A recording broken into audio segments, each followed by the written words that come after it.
You know a lot about actors. You've been working with actors for a while. Yep. But how do you know when a production person is right for you? Like, say, a production designer or a DP or somebody to that effect.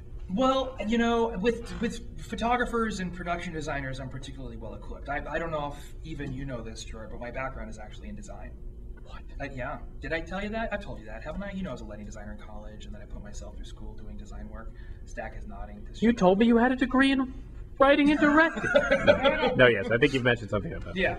So just like with performing artists, I have a vocabulary. You know what I'm saying? And so when people talk to me, what you want to do whenever you meet a creative person is sort out whether or not what you mean by saying a certain thing is what they mean by saying a certain thing. And that means looking at their work and asking them to describe it to you, so that you get a sense of what their creative vocabulary is. That's the same with actors, and it's the same with designers, and it's the same with photographers. So you know when you say, I need this to be more bright, or I need it to be more layered, or whatever, you know that they're hearing what you're intending them to hear, and that they can execute what you're asking them to execute. Once you establish that vocabulary, then you can have a conversation about what the show needs. So you look at someone's work, you ask them, you have a conversation with them about that work and hear them talk about it a little bit, so you understand what they think they're looking at. And then you can get into, well, here's how, and then you can get into a brief collaborative discussion with them and figure out if you're on the same page.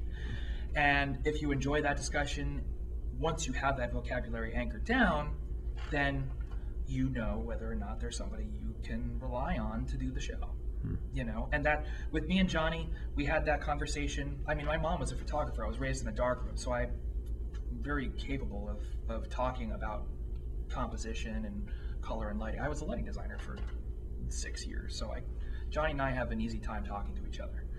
And back when we did Farther, what got him on the set was that very same process. We ended up stuck on a set together. We ended up talking all day, established our vocabulary, and I started talking to him about the projects I wanted to do, and I wanted this, and he got excited by certain things, and he wanted to do other things with it, and that got me excited. So it became a collaboration.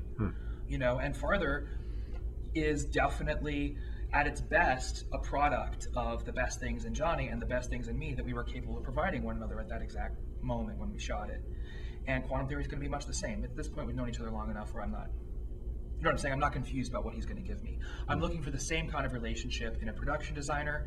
And there's still some roles we need to fill. I'm going to be finding us an AD before this whole thing is said and done. And there too, I've been on enough sets where I know what I need to have happen. I just need to find out if my vocabulary is the same as the person I'm talking to or how it's different, and then explain to them what I need and find out if we're bonking heads or if they're bringing more stuff to what I'm asking for. If they can make the show more organized than I can imagine it being, without it getting in the way of all the things that we're doing, then we'll have our AD, and so forth.